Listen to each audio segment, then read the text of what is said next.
gentlemen, President Benigno S. Aquino III. Ganda hapon po. Kasagsagan ng kudeta noong 1987 nang inambush ako. Kasama ang 4 sa aking security detail. 3 sa mga inatasang mga laga sa aking buhay ang namatay. 2 sa mga biktima ng naganap na ambush ay nagpaplano ng magpakasal at natural, hindi natuloy. Ang isa na may hindi na inabutan ang pagsilang ng kanyang huling anak. Mula sa burol hanggang sa ngayon, hindi ko maiwasang pag-isipan at sisihin ang aking sarili na baka kung hindi kami lumabas noon, baka buhay pa sila ngayon. Na kung wala kaming kailangan puntahan noon, baka kasama pa nila ngayon ang kanilang anak, asawa at pamilya. Dahil sa pangyayari ito, mas naging importante sa akin ang halaga ng buhay ng aking kapwa, lalo na kung ito'y apektado ng aking mga desisyon at pagkilos. Ganito mismo ang kinakaharap ko ngayon sa gitna ng mga nangyayari sa Sabah. Bilang Pangulo, nakaatang sa aking balikat ang buhay hindi lamang ng grupo ni Raja Muda Agbimuddin Kiram, kundi maging ang kapakanan at kaligtasan ng tinatayang 800,000 Pilipinong nasa Sabah. Bawat buhay ay mahalaga at wala tayong ibang pakay kundi ang mangibabaw ang kaligtasan ng mga kababayan natin, nasa ang panig man sila ng mundo. Magprangkahan nga po tayo. Kung baliktad ang sitwasyon at sarili nating komunidad ang pinasok ng sinumang armadong grupo, pwede bang magwalang kibo na lang tayo? Hindi rin ba tayo magpapasaklolo sa pamahalaan? Kahit naman po anong lahi, basta may banta sa kanilang kaligtasan, papalag at gagawa ng paraan upang mailayo ang kanilang mamamayan sa banta ng karahasan. Paano ka naman makakaasa ng resonableng usapan kung tinututukan mo ng baril sa muka ang kabilang panig? Kung gusto mo talagang umusad ang usapan, tanggalin mo muna ang banta sa kaligtasan ng iyong kausap. Pinipilit nating paghandaan maski ano ang kahihinatnan ng mga pangyayari. Bawat ahensya ng gobyerno may kaugnayan at responsibilidad sa iba't ibang aspeto na maaaring ibunga ng kaguluhan ay matagal na nating inatasan na una pag-aralan at pangalawa paghandaan ang implikasyon. Saksi tayong lahat sa kakayahan at dedikasyon ng ating mga kapatid na Muslim. Handa silang makipagtulungan tungo sa pangmatagalang kapayapaan. Hindi pa rin nagbabago ang panawagan ko sa angkan ni Sultan Jamalul Kiram III. Hindi reasonabling humingi ng pangunawa kung nakatutok ang iyong armas sa mukha ng iyong kausap. Magsisimula lamang ang reasonabling usapan oras na maging handa kayong huminahon at magtimpi at humarap sa mesa ng may bukas na pag-isip. Mulat tayong may mga taong nagkuntsabahan upang humantong tayo sa sitwasyong ito. Isang sitwasyong walang agarang solusyon. Ilan po sa kanila ay nakikita natin, habang ang iba naman ay nagkukubli pa rin sa dilim. Hindi po kakayanin ng angkan ni Sultan Jamalul Kiram III na gawing mag-isa ang ganitong uri ng pagkilos. Kapansin-pansin din ang nag-iisang linya ng mga kritiko para gatungan ang malubhanang sitwasyon. Pinalubhan nila ang isyong ito at ginagawa nila ito habang inilalagay sa peligro ang daang-daang libong Pilipino. Sa mga taong nasa likod nito, ngayon pa lang sinasabi ko sa inyo, hindi kayo magtatagumpay. Pananagutin natin ang mga nagkasala sa bansa. Nagpapasalamat ako sa napakaraming kababayan nating resonable at tumutulong tungo sa resolusyon ng pangyayari ito. Maliwanag sa ating lahat na pwede pang lumala ang sitwasyon, pero pwede ring matapos na ang kaguluhang ito. Alam naman po natin kung alin ang delubyon tadhana ang may gawa at kung alin ang talagang sinadya. Ang masakit ngayon, pinili ng ilang tao na mangyari ito at sadyang inilagay sa panganib ang napakaraming Pilipino. Gayunpaman, hindi tayo maubusan ng lakas para piliting tapusin ang kaguluhang ito sa lalong madaling panahon. Simple lamang po. Matatapos ang kaguluhang ito kung maging resonable ang mga personalidad na sangkot dito, lalo na mga taong ang tingin nila sa kanilang sarili ay tunay na pinuno. Maraming salamat po. Thank you, Mr. President. Your first question will be from Celerina Monte. Good afternoon, sir. I believe you have you had a telephone call with the Prime Minister of Malaysia. May we know what you have discussed with him and when was this? Let me check the exact date. Saturday early morning. No? Early morning meaning mga 1 o'clock. Sinabi niya sa atin na talagang parang tumawid na ng isang linya. At yung sa nangyari nga, number one, hindi na raw pwede ang negotiations at that time dahil nagkaroon nga ng loss of life, lalo na sa parte ng Malaysians. At galit na galit raw ang kanilang mga kababayan. Inulit niya na 3 linggo na nilang hinihintay ang isang mapayapang resolusyon nito. Pero dahil nga dito sa yung pagdanak ng dugo at pagkawala ng buhay, talagang may isang linyang natawiran na at binigyan yung kanilang security forces ng authorization na tapusin na ang sitwasyon na to. Pinakiusap ko rin na kung pwedeng yung hindi naman involved na mga kababayan natin nasa Sabah na tinatayang baka hindi bababa sa 800,000 na kataong nananahimik na mumuhay doon, ay hindi naman sana madamay dito. At binigyan naman tayo ng assurance na yun rin ang pipilitin nilang mangyari. Ayaw nilang humantong dito at tayo rin inuulit natin na yung loss of life ang pinaka-importante sa atin dito. May naunong kausap at siguro pinormal niya yung naisip ko na rin naman bago kami nagkausap na kung ako nalagay doon sa sitwasyon na to, ano ba ang dapat na reasonable yung pagkilos?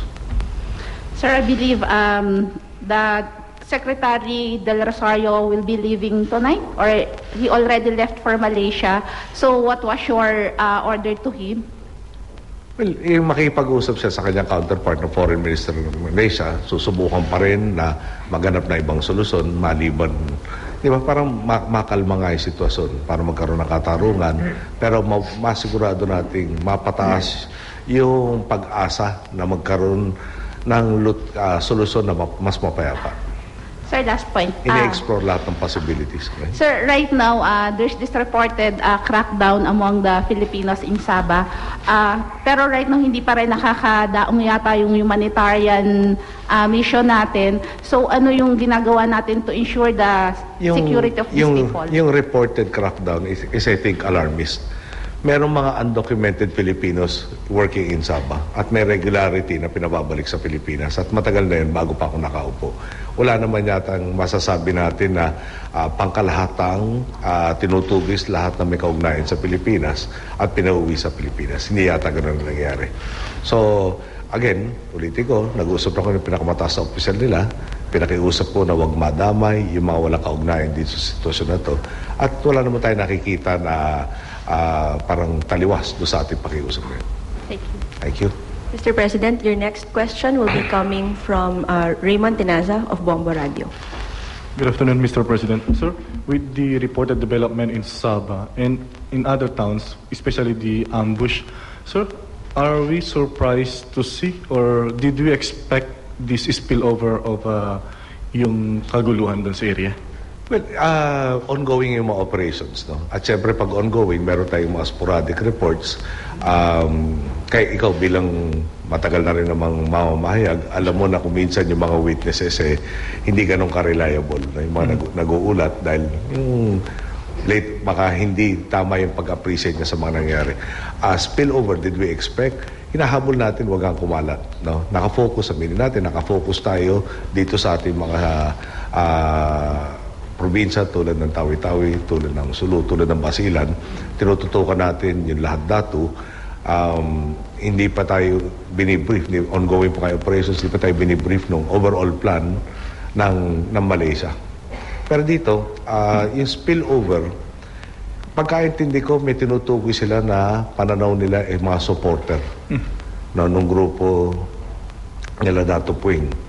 So, hindi, pag sinabi mong spillover kasi para ba may mga sympathizers and supporters na bigla nag-alsahan, mukhang hindi ganun ang umabot na report sa atin. Naninigurado sila nga na hindi magkaroon ng dagdag pang sitwasyon na pwede magkaroon ng karahasan. So, nung parang police function to, ng laban, di umano ang report na umabot sa atin doon sa kailang tinutugis at doon nagkaroon ng mga casualties.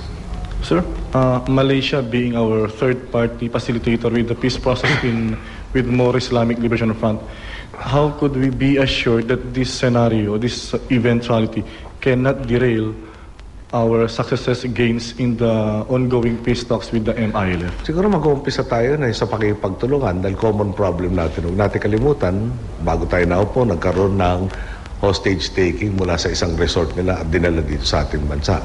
So, yung katahimikan ng Mindanao, makakatulong rin sa pagkakaroon ng katahimikan sa kanilang lugar. So, nasa interest nilang ipagpatuloy.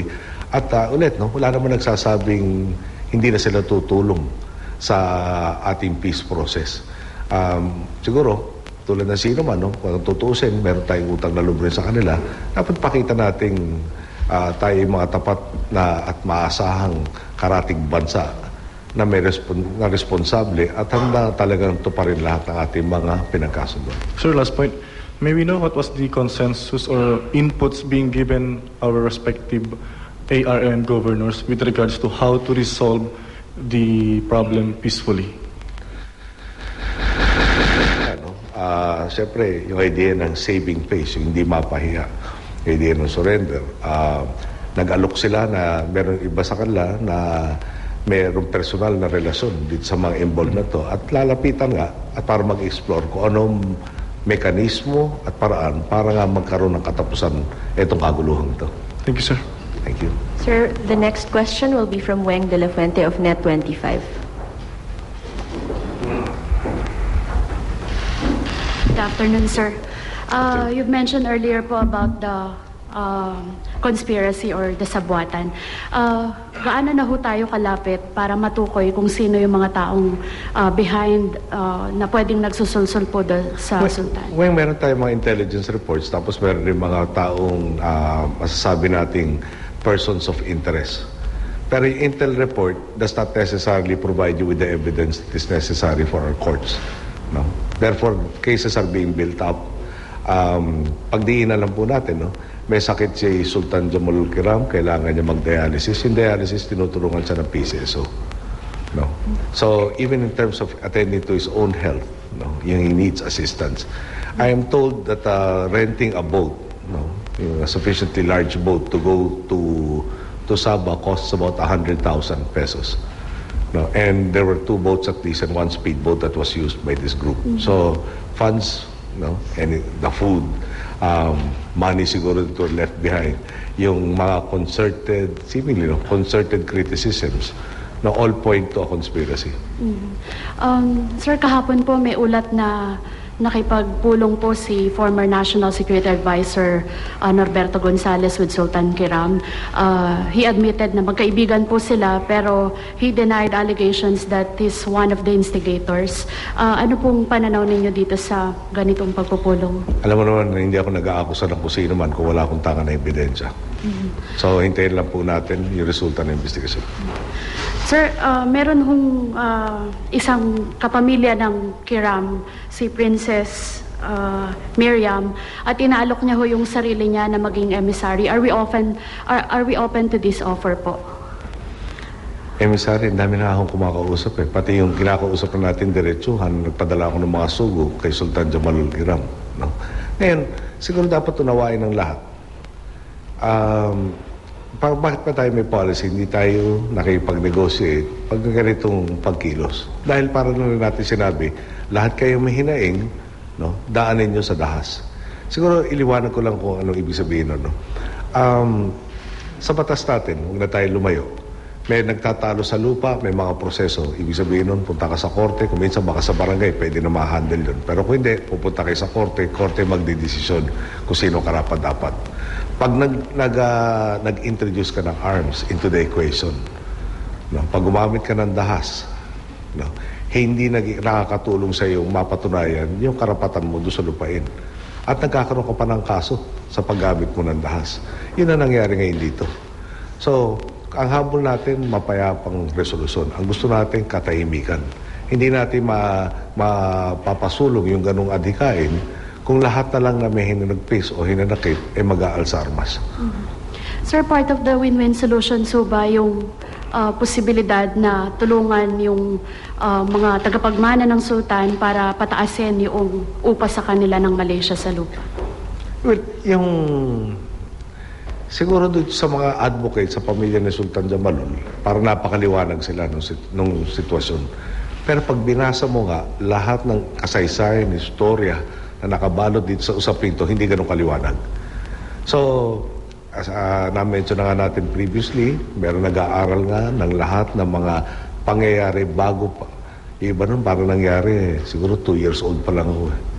No? At yung iba nun nangyari, hindi pa siguro nagtatagpo ang lolo ko sa tuhod. No?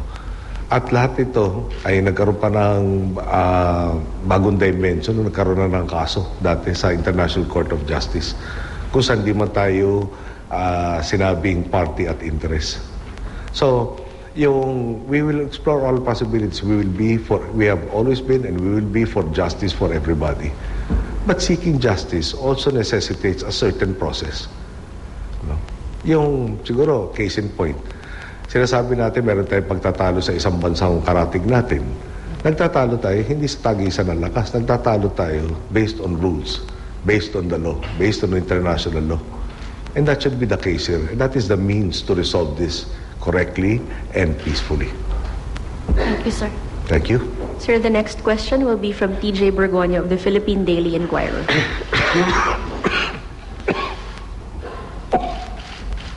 TJ. Hi, sir. Sir, based on your talks with Prime Minister Najib Razak, Talks one doc. I mean We only your had one conversation, yeah. Okay. Did he say how soon can this be ended? He left it up to the tactical commanders to decide. All right. And what's the peaceful tack that we're adopting, or what the Malaysian authorities are adopting? Well, that's why our Foreign Affairs Secretary is on the way to Malaysia to talk with the Foreign Minister and to explore possible other avenues that parang we will share with them messages that were sent to us by the group there. And we will explore whether this is workable with the Malaysians. And the meeting will be done this evening, about 9 o'clock or so. So I will await the results of that conversation. Sir, you said earlier that we're concerned about the safety of the 800,000 Filipinos in Sabah. Have we, in fact, given the clearance then to the Malaysian authorities to go after the group of Agbimuddin? Gave them the clearance. Parang I don't think they asked our clearance. Yeah. Pero in the same token, if Malaysians came to the Philippines and they were armed and they were threatening any of our communities, will I go to Prime Minister Najib and ask his permission to deal with them? I don't think I need to seek his permission to execute the laws of our land. And in this case, they are administrating Sabah at this point in time. I am sure that he feels that it is his responsibility to address this unlawful activity. All right, sir. Sir, just one more. When this is all over, are we sure that we can file charges against those two conspired? Umpisahan natin doon sa does the Constitution sanction any armed force besides the armed forces of the Philippines? Is there not a provision against private armed groups? They are, obviously by any definition, an armed group. Yeah. They call themselves a particular name. And meron rin yatang connivance, allegedly, by certain members of the past administration in the formation of this, which is in violation of the Constitution and various other laws of the land. Okay, that's one. Yung article that cites of the revised penal code that cites inciting to war. When you have an armed group that goes into an area administered by a different nation, is that not can that not be considered an act of war by some of our citizens? And the revised penal code has a specific law that penalizes people who incite others to war, amongst other things. But the DOJ is preparing all of this. Does the conspiracy lead up to the former president, sir? You're asking me for a conclusion that I wish I had right now. But again, unless we have the evidence that can be brought before a court that will prove the case, I will not make an accusation. All right. Thank you, sir. Thank you. Sa Sabah.